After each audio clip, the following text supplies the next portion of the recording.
For joining. We are thrilled to welcome you here today at Rush as we mark another COVID-19 pandemic milestone, the lifting of the mask mandates. We do not enter this phase of COVID-19 lightly, as we have said all along.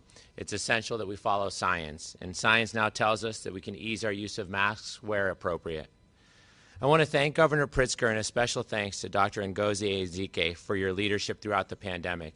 These have been and continue to be extraordinary and unprecedented times, requiring real leadership to display enduring strength. You have kept our state focused on the greater good, ensuring that all of us stay safe, especially at-risk individuals with autoimmune or other health issues. The pandemic is not over, and we must continue to be mindful that there are still many who are vulnerable, and all of us should do whatever we can do to keep them safe. We need to respect those who need or choose to wear a mask. Get vaccinated, get your booster, and get your flu shot. Encourage your family and friends to do the same. We've all learned important lessons from the last surge as we've battled Omicron. Previous surges were extraordinarily challenging because so little was known about the virus. This time, our biggest challenge was different. It was staffing. The pandemic has been relentless for all. For those of us in healthcare, the impact has been more severe. Healthcare is a calling and continues to be. And while the last 2+ years have tested our mettle, we remain strong for our patients and for one another. People who put aside their fears in service to others are heroes. From the very beginning of this pandemic, staff at hospitals and clinics across Chicago and our nation have displayed amazing resolve. We applaud collectively the incredible work, the essential workers, and what happens in emergency departments, ICUs, and on patient care floors every day.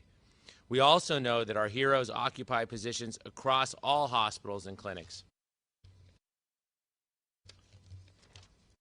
From the phlebotomist drawing blood to the staff greeting patients or even cleaning a room.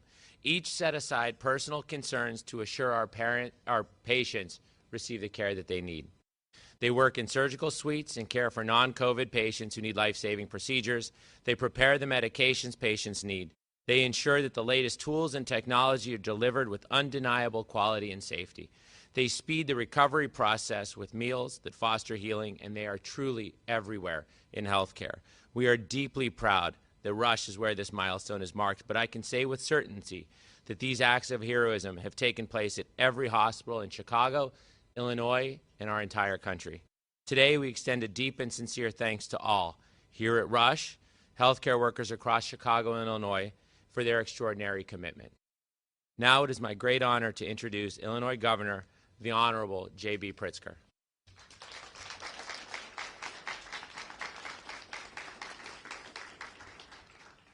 Well, good afternoon, everyone. Thank you so much to Dr. Omar Latif and to the entire Rush medical community for hosting us today. Thank you. We are now on day 2 of the mask requirement being lifted across the state of Illinois. And it comes as we mark a significant milestone in our journey with this virus. More than 8 million people in Illinois are fully vaccinated. Each day we average another 16,000 more COVID-19 vaccinations, including about 4,600 people who are getting vaccinated for the first time each day. Throughout this pandemic, we've taken action to save lives while keeping our economy open. And I'm proud that Illinoisans have done the hard work that has made our state a leader here in the Midwest. Today, our hospitals are returning to more normal patient admissions and are better able to attend to their patients, including those with COVID-19, but also those who have suffered heart attacks, are recovering from car accidents, undergoing cancer treatment, or welcoming a new baby into the world. With the removal of mask requirements in most settings, some Illinoisans may choose to continue wearing masks out and about, even when it's not required. Others won't. And this is a moment when I want to ask everyone to treat each other with kindness and with compassion. What's right for someone else may not be what you would choose, but remember that we should all default to what will keep each other safe and healthy. Someone in your presence may be more vulnerable than you are to the worst effects of COVID. each of our actions in the presence of a deadly disease can affect the next person. COVID has not been eradicated. Today especially, I find myself reflecting on the journey of the last 2 years. 2 years ago this week, 2 more Illinoisans had tested positive for COVID-19, for a grand total of 4 known cases at that point in the pandemic. 4. At that time, Illinois was the first state that could run our own tests for the virus. In a matter of days, given the speed the virus was making people ill, we would issue a disaster proclamation to activate an all-hands-on-deck approach to this virus. Shortly after, Illinois would become the second state in the nation to issue a stay-at-home order, an unprecedented action to address an unprecedented unknown. Remembering those early days of trepidation, foreboding, and countless unknowns, there is not one of us who could have predicted the full extent of what was to come. A global movement of solidarity and compassion, the sounds of pots and pans clanging the world over, incomparable loss, trauma, frustration, from jobs to dreams to moments, of course, of many thousands of people being affected. Even, unfortunately, a loud minority of voices who have used this emergency to naysay, to bicker, to polarize, and to divide. And through it all, we saw example after example of the unbounded depth of human kindness, from food and gifts for healthcare workers, to hunkering down for our seniors, to wearing a mask to protect strangers, to hosting a food drive or a blood drive or a tutoring group. In this most trying moment of our era, Illinois reminds me every single day of her kindness and her hope. I don't know what's next for us in this pandemic. We have all seen indicators of positive progress, but there is no metric that can predict the future. If there's going to be another concerning variant, or if we convince more of our neighbors to get vaccinated, those are things that are under our control. As for when the pandemic becomes endemic, there's no on-off switch, and such a declaration is not mine to make. I've always promised to listen to the experts, and I'm not going to stop doing that right now. Here's what I do know. Illinoisans are equipped. We live in a moment that has demanded more sacrifice than has been fair. But I have never doubted the ability of the people of this state to see it through. I know that today, with 80% of our seniors and more than half of our eligible residents boosted, and with Illinois leading the Midwest in vaccination rates for young and old alike, it is so good to see so many smiling faces again. The majority of the people of this state did not hesitate to do the right thing for their family, for their friends, for their community, and today we reap the benefits now of that commitment. I know that no matter what comes next, Illinoisans are fundamentally all about looking out for one another.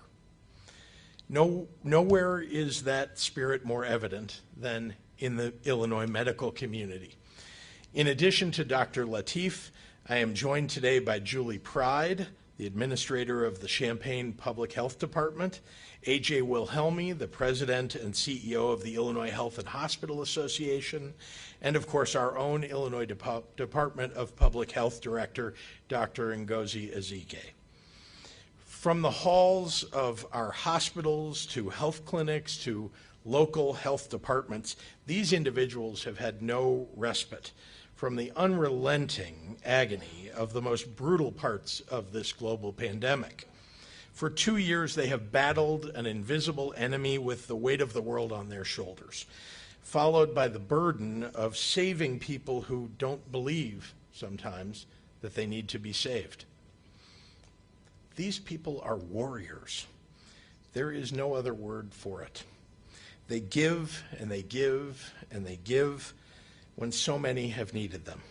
Many have done so while missing family birthdays, holidays, and milestones. They have stretched themselves into superhumans, and in doing so, offer the greatest recent examples of humanity and caring. I am deeply, deeply grateful. I always will be. And so are the people of this state. And on that note, I have an announcement and a particularly special thank you to make today. For over 3 years, Dr. Ngozi Ezike has served as head of the Illinois Department of Public Health. With all her being, she has dedicated each day, and I mean every day, to the agency's mission to protect the health and wellness of the people of Illinois.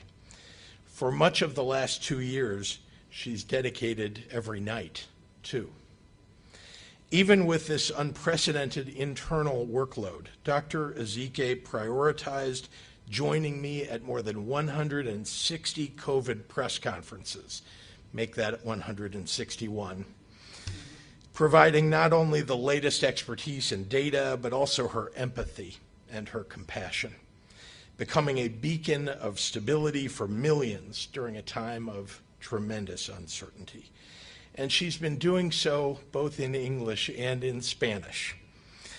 She has an unshakable faith in God, and she has leaned on her faith to give her the strength to care for the world.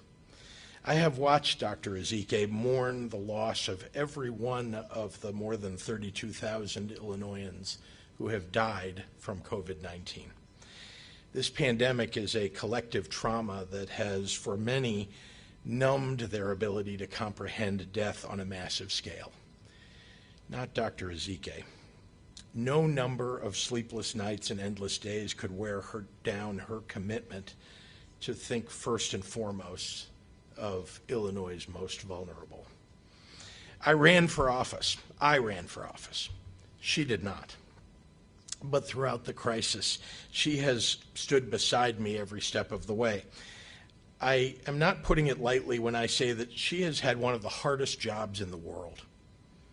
There is something particularly heroic about the service of an extraordinary individual who did not seek greatness, but found it anyway.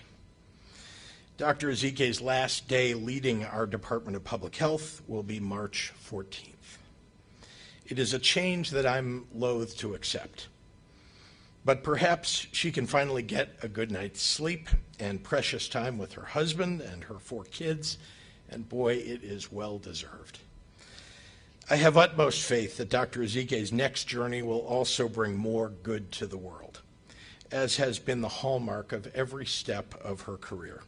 She will go down in the Illinois history books as a woman who changed our state for the better. She saved lives, many, many thousands of lives. And on that note, I have issued a proclamation declaring today, Tuesday, March 1st, to be Dr. Ngozi Ezike Day in the state of Illinois.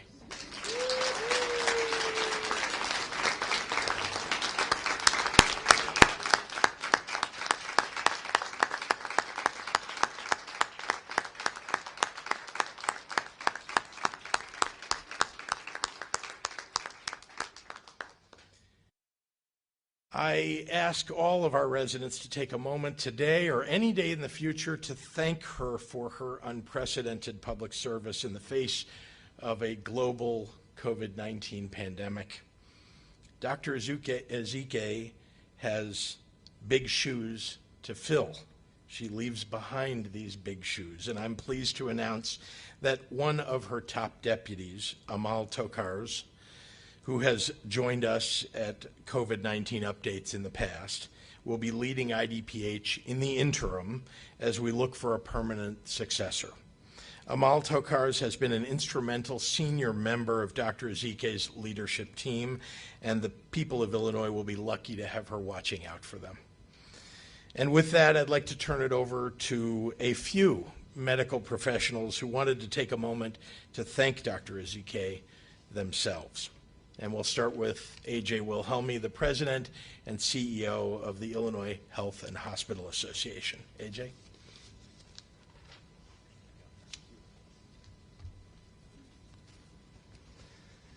Thank you, Governor, and good afternoon, everyone. I also want to thank Dr. Omar Lateef for his hosting us today and also for his tremendous leadership throughout this pandemic. And if I could just say a few words before I recognize Dr. Ezike, Governor, I do want to let you know that we greatly appreciate your leadership. And I want to echo your remarks and offer a heartfelt thank you to the hospital workers and hospital leaders who have been at the epicenter of this pandemic.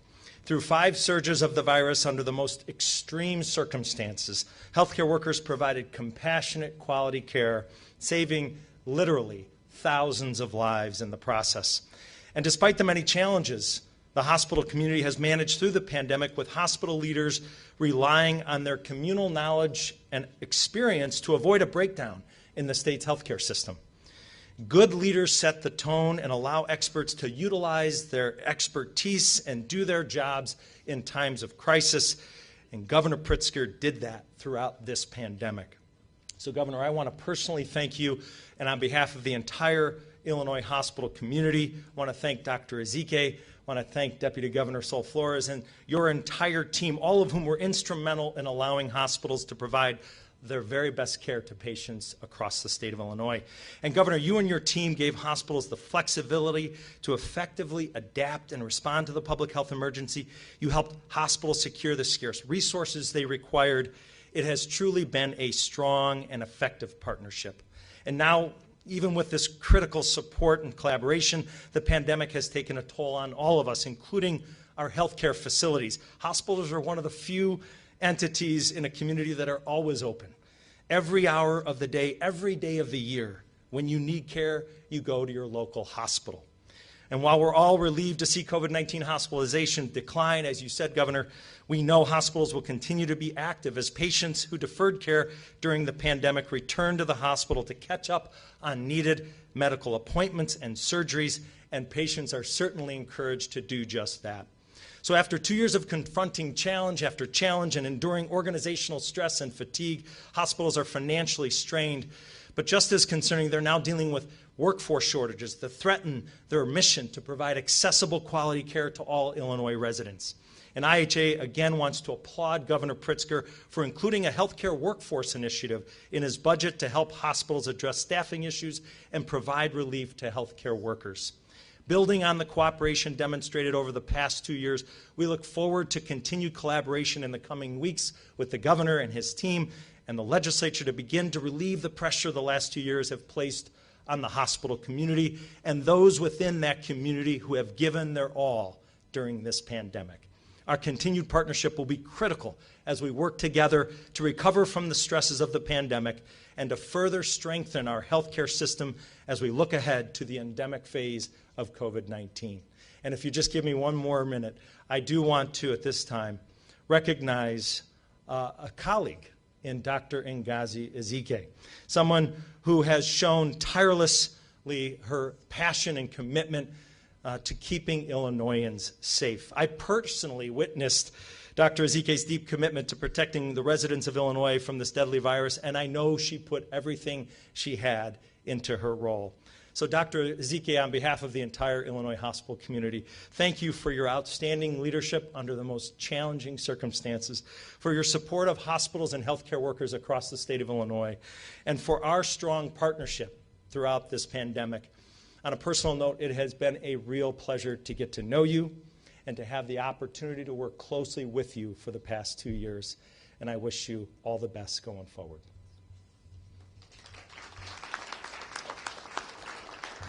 And now it is my pleasure to introduce Julie Pride.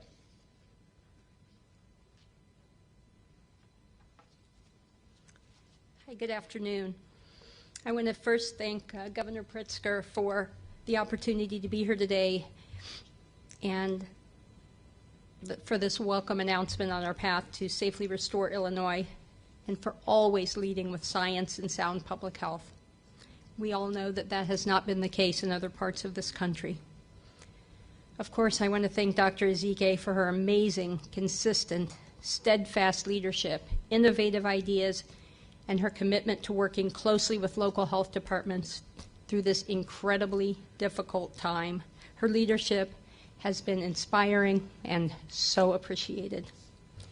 In Champaign County, as all over Illinois, we are eager to see this pandemic in a rearview mirror. While we're not there yet, we are in a very hopeful place. We now have enough community immunity that along with the vaccines and treatments, we can transition to the endemic phase by focusing on preventing medically significant illness and healthcare system strain. In Champaign County, we have lost 290 of our residents, and while that number is devastating, and I've certainly felt every one of them, I can't imagine what Dr. Ezike has gone through, because you do feel it. They're more than numbers. It could have been far worse, excuse me. As we move into the next phase of COVID, this is not good. I'm sorry. As we move into this, see there, that's so typical. I'm struggling. I'm on the verge of tears in front of everyone. And who comes to the rescue? Dr. Ezike. As we move into the next phase of COVID, we will continue to encourage vaccination as the single best practice to protect our healthcare system and to further prevent needless deaths. We will continue to build our public health capacity and infrastructure, including use of data-driven technology, and we will continue to dispel myths and rumors that have been the cause of so many unnecessary hospitalizations and deaths. And most importantly, we will continue the partnerships forged during this pandemic and will work to make the public health system even stronger and more resilient. And now I'll just rub my nose in front of all these cameras. I am honored that I am the one who gets to introduce Dr. Ezike on behalf of my staff of 200, my community, who have been amazing partners through this, and the other health department administrators in the state of Illinois. I can say this is my third pandemic, and I simply cannot wrap my head around doing this without you and Governor Pritzker in the leadership roles. So it is my great honor and my heartfelt appreciation and pain because she's leaving, but that I welcome Dr. Ezike and thank her so much for her service. Thank you.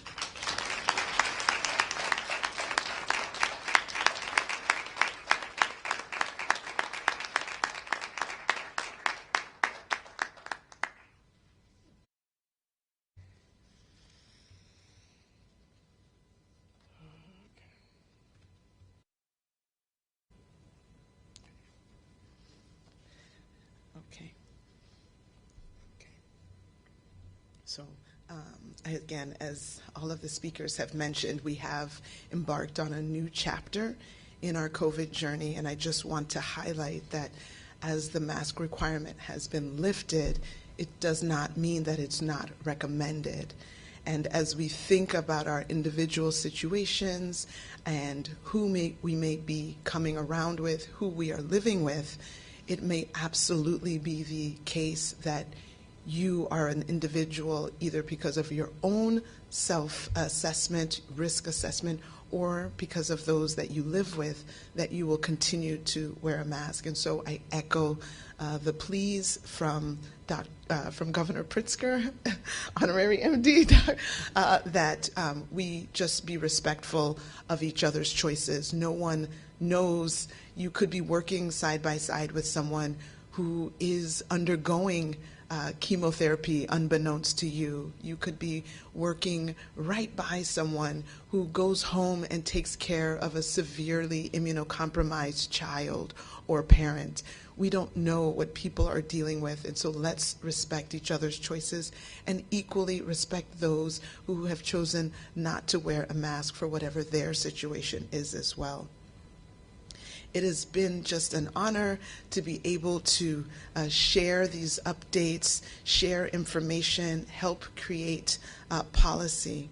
Thinking back, January 2019, I got a call from a blocked number that I answered, and it was at that time that Governor Pritzker offered, and I accepted the offer to serve as the director of the Illinois Department of Public Health. looking back at notes and journal entries that I had created at that time, I have several quotes that I just jotted down that were from that time. One said, "Wow, a dream is coming true for me even before I ever dreamt the dream, but it's now my reality." Another one said, "I'm so excited to grow and be stretched to new limits." Didn't exactly know the full impact of that. Another said, "I just look forward to doing wonderful things for the residents of Illinois. I'm so ready for this work." Again, this was January 2019. I did not know fully what I was getting into, but I had ideals that I believed in that would be my guiding light, my North Star. One is that believing that everyone deserves the opportunity to achieve their best health. A second is that intentionality is required to address long-forsaken needs of selected populations. That's now referred to succinctly as equity. And third, that to best care for a diverse population like we are so blessed to have in Illinois, you need a team that reflects that diversity to create the most robust and inclusive solutions. I cannot say enough to Governor Pritzker for the honor and the privilege that you afforded me. This incredible opportunity has been the pinnacle of my career thus far. And I can't see my words. Okay. Right back at you. Okay. It has been an incredible opportunity to work with the governor's office team, all the state agencies, including a special shout out to the HHS portfolio led by Deputy Governor Sol Flores and First Assistant Lizzie Whitehorn. It has been the honor of a lifetime to lead #Team IDPH. IDPH consists of a team of unsung heroes that by nature and definition works behind the scenes, who's committed to public health, and that commitment gave me strength every day. Of course, my main battery charger came from my deep-seated faith, and I absolutely received the renewing strength that people all across Illinois sent me through their prayers that also covered me. All of the people and all of their stories I will carry always in my heart. I acknowledge and mourn with the families of all the lives lost, not just to COVID, but to gun violence, to suicide, to drug overdose, to racism, to cancer, and all the other diseases and ills that public health officials and all of our partners work tirelessly to curb. Being a half-full kind of gal, I am focusing in on all the positive actions of so many private citizens and all the stakeholders who have helped get us through these tough times. Too many partners for me to name without knowing that I will forget someone critical, but we saw clearly that there is no community without unity. It's right there at the end of the word. For so many of you, you took actions to support others. You wanted to support people that were less fortunate than you. And I salute you for being able to be selfless and to maybe even inconvenience yourself by a little bit to help support the health of others. Your selflessness supports our society. Again, it's just been my tremendous pleasure to serve the people of Illinois. I am so blessed to have been able to bring some measure of comfort to Illinoisans, to quiet some of the chaos and infuse some calm. I'm glad that I served as a role model to young girls, girls of color, little black girls, that they can be leaders in any field. And I'm proud to show our young boys as well, the future men of our society, examples of women in leadership. I'm proud to exemplify that empathy and strength can exist in the same body and in the same breath. Lastly,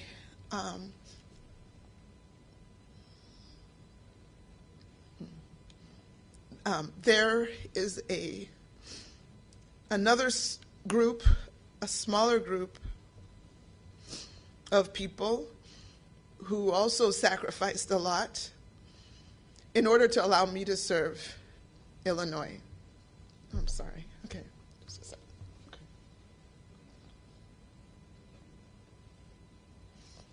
Yeah.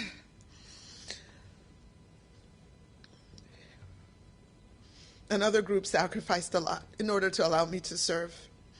And it's time that I try to make amends for their sacrifices. I want to thank my family. I know my husband's here, and my daughter, my first daughter, is here, and my extended family and my mother for tolerating the absences, the last-minute changes in plans, the endless multitasking, and the ever-present cell phones. You have stood by, and you have supported me, and you have not complained, and you have made dinners, and you've done all the pickups and the drop-offs. But now it's time for me to make you my priority and give back a portion of the attention and the encouragement and the support that you lavished on me. Thank you for your tolerance and your patience. I love you more than any words could ever express. So after 1,125 days in this incredible role, I think about some of the sentiments that I expressed even before I joined the role, and they still ring true. I still look forward to doing wonderful things for the residents of Illinois. I'm still excited to continue growing and stretching to new limits, and I remain ever so grateful for this incredible opportunity. People of Illinois, rest assured that you will continue to be well served by #TeamIDPH. We will continue to be working and advocating on your behalf. Thank you again, Governor Pritzker. Thank you to all the people of Illinois. And may God bless our great state, our country, and our world with health, with peace, and with love.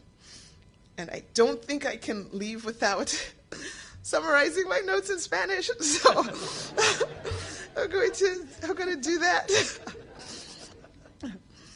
En enero del 2019, recibí una llamada de un número bloqueada que contesté.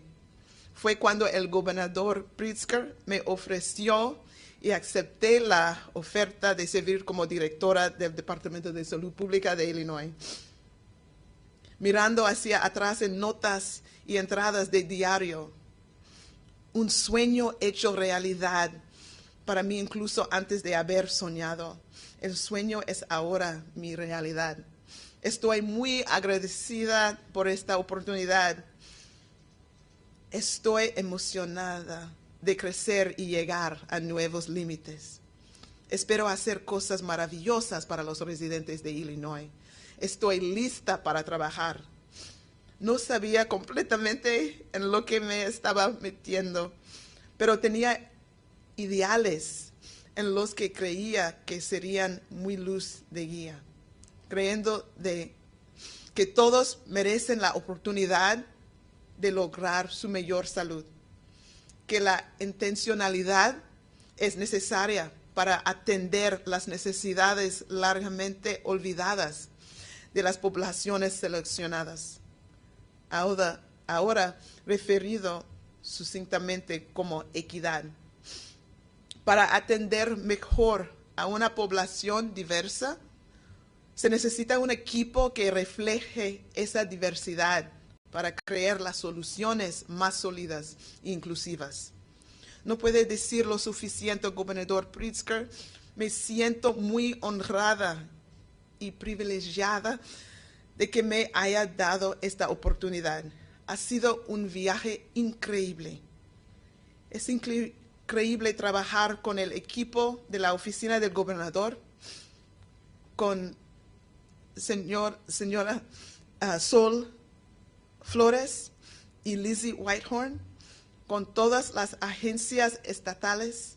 Un saludo especial al colectivo del Departamento de Salud y Servicios Humanos.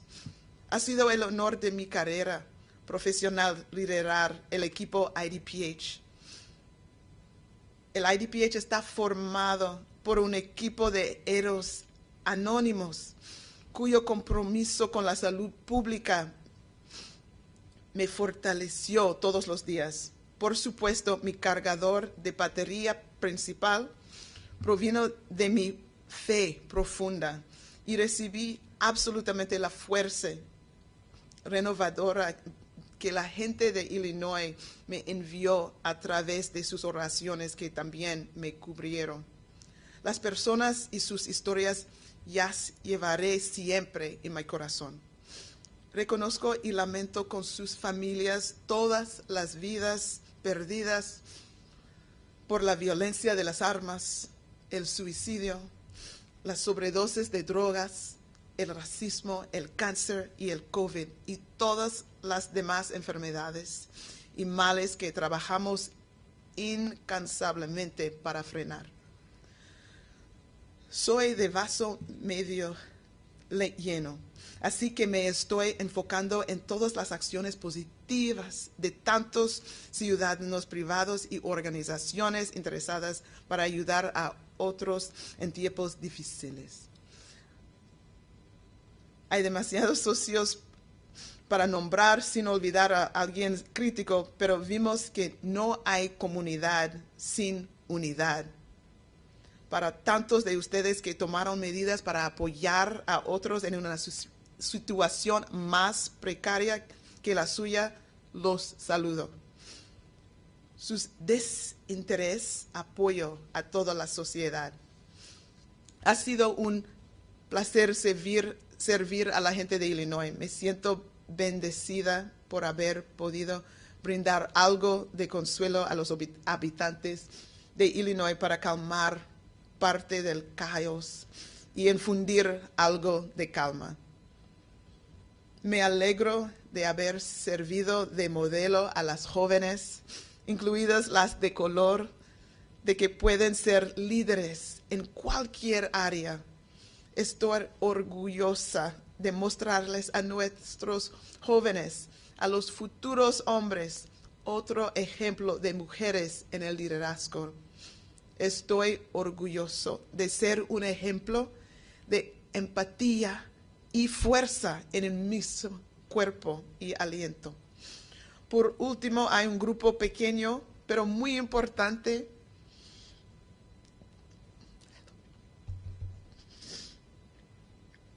de personas que han sacrificado mucho para que yo pudiera servir a Illinois.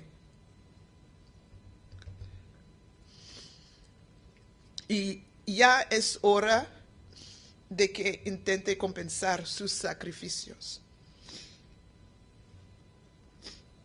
Gracias a mi familia, mi esposa es aquí.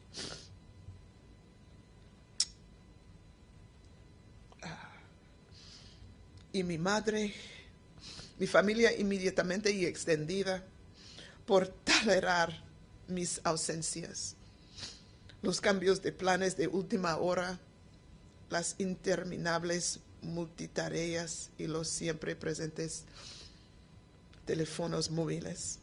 Ustedes se han mantenido al lado,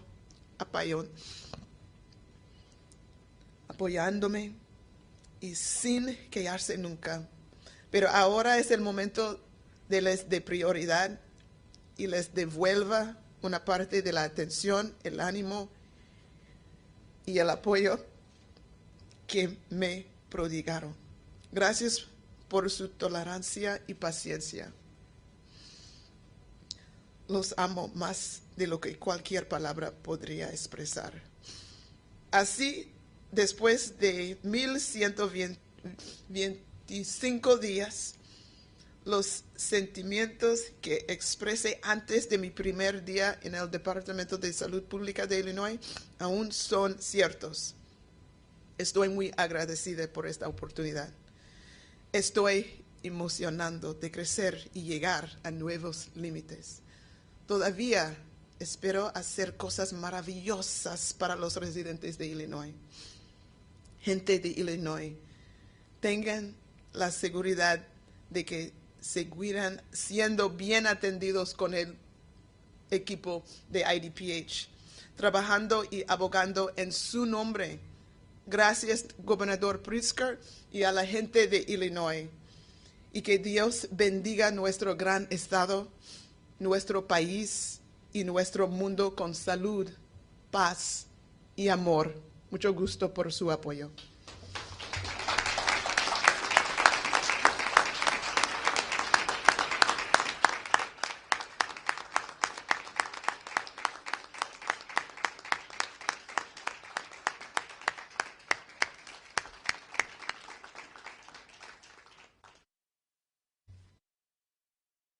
As hard as I think this will be, I'm happy to take any questions from members of the media. Well, we'd love to ask a couple of questions to Dr. ZK if she'd let us, right?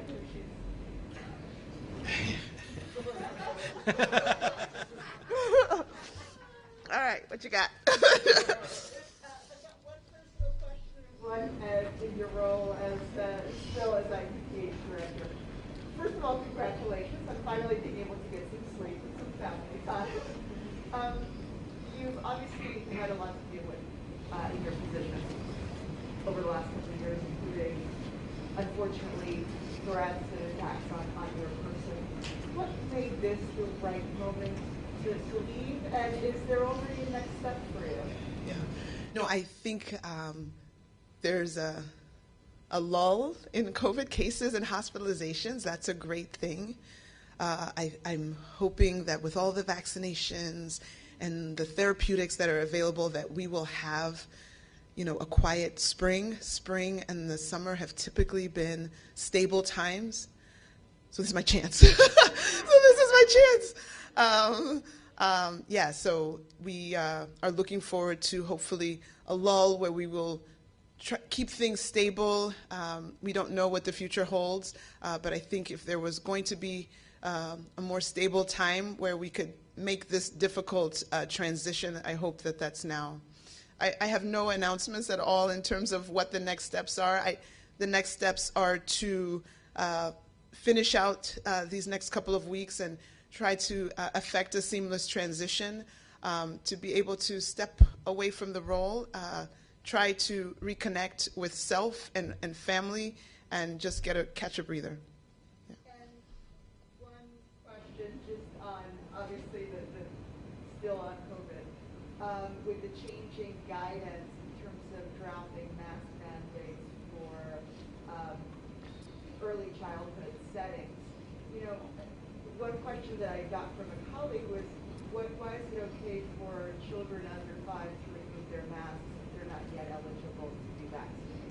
Yeah, no, that's a very fair question. I think if we look, and we need to remember this, when we look at who has been hospitalized, let's just take the last 4 weeks. 60% of the people that filled the hospital beds were people 50 and over who were not vaccinated. I mean, the facts are what they are. And if you look at the next group in terms of who also were filling hospitals, they were either people with significant comorbid conditions, immunocompromised, or people who did the right thing, got boosted, been fully vaccinated, boosted, but just by virtue of their age, we know that there's something called immunosenescence, where your immune system is not the same if you're 70 or 80 as it is when you're 20. We know that our younger people have fared well with this disease compared to some other disease. They've done better with this than they have with the flu or RSV. And we know, and there's even a study that just came out by the CDC now looking at how much protection you can give your unvaccinated child just by the people in that household being protected. So when you put all of that together and you recognize where we are in terms of the amount of disease, and it really has come down. Let's remember that the community guidelines, the community level guidelines that are put in place, they're not a forever status. Things could change. So what we're seeing today is how we are recommending actions and people to take certain actions or not. But unfortunately, there have been too many curveballs. We don't know what next week, next month, in the 3 months. And so we can maybe enjoy this period now. Hopefully, that is something that will continue. But we will continue to follow any potential surges, through wastewater, through patterns of testing, to figure out if there needs to be a change that will be recommended. So again, I'm so grateful to be in a state where people have really tried to follow the data and the science. And so there's not been a departure from that. And we will continue to try to make the best decisions. But remembering that if you do have a child who might be immunocompromised, that's a different situation. And so people need to remember that. I've been using this example. Let me just take the liberty. If you were in a classroom and there was a kid who had a peanut allergy and they could die if they were exposed to peanuts, I think I've seen it happen. I've even seen it happen on the planes, where they will tell everybody on the plane or everybody in the classroom, no peanuts in this classroom. And even if, kid over here is like, but my favorite lunchtime sandwich is peanut butter and jelly, we would expect that person to forego their favorite sandwich to protect the life of their classmate. And so we still have to be in that mode where if there's a specific circumstance where you can help a small bit by doing something really, I think, as simple as wearing a mask, and that might help decrease somebody's chance of getting ill, I hope that's something that we can collectively still do for our fellow humans. Last but not least, speaking of curveballs, what would you want to tell to parents who are now a little bit worried when they hear the news that the vaccine isn't as effective on 5 to 11-year-olds when it comes to preventing Omicron? Yeah, let's parse this out. So what it said is that it doesn't protect as well against getting infected. And for a lot of people who have been vaccinated and boosted, we know Omicron swept through and still caused infection, but they did not end up in the hospital. So we need to redirect and focus on what it still does, and that was still to minimize hospitalizations. And I think if you're going to choose something that the vaccine will do, you want it to prevent hospitalizations and death, and it still did do that. All right. You said that when you were accepting this position, you journaled that you were ready to grow and to challenge, not knowing that this was what you were going to face as you're now on the other side, preparing to depart. How do you feel like you have grown the most or been challenged the most over the past 3 years, especially during the pandemic? No, I have grown as a leader. I keep telling people, I was just speaking at my local high school at the Model UN conference, and I was talking to about 600 high schoolers on Saturday morning, and I was telling them that leadership is not a destination. It's a continuous journey, and we are all leaders. You might be a leader in the fact that you're the firstborn in the family, and so you have some kind of responsibility over your siblings. You could be a leader in a classroom where you're the one that speaks up if you see that someone is being bullied. I have been able to continue to grow leadership skills in all directions, not perfecting anything yet. I feel like there's still plenty of room to grow. My staff can tell you if that's true. But I think definitely learning the best ways to navigate difficult conversations, understanding how to bring people of different backgrounds with different desires, how to find something that might maybe not satisfy everyone, but at least be clear enough in communication to explain why you landed here and have them at least respect the process of your thinking. Being able to make decisions quickly when they need to be versus gathering everybody together and getting all the troops together to get buy-in from many stakeholders, figuring out when and where you pull which lever. All of those things I am still growing and have been blessed to have the opportunity to really probably grow faster than I would have in another role in another time, but definitely feel that I was called for such a time as this, and appreciate all of the growth. Thank you. All right, thank you, everyone. Thank you. One off-topic question of the governor. Governor, last night you sent letters to the heads of pension systems in the state to ask if the possibility of divesting themselves from any assets that are Russian assets or from Russian-based companies. How realistic, feasible is this? Have you heard back from them?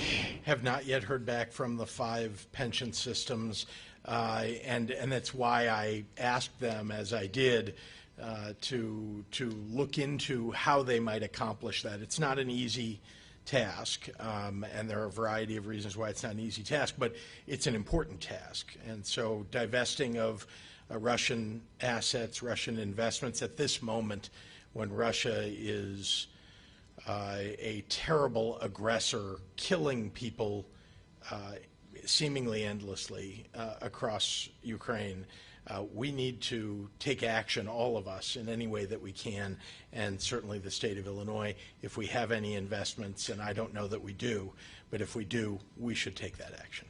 Yeah. Thank you very much.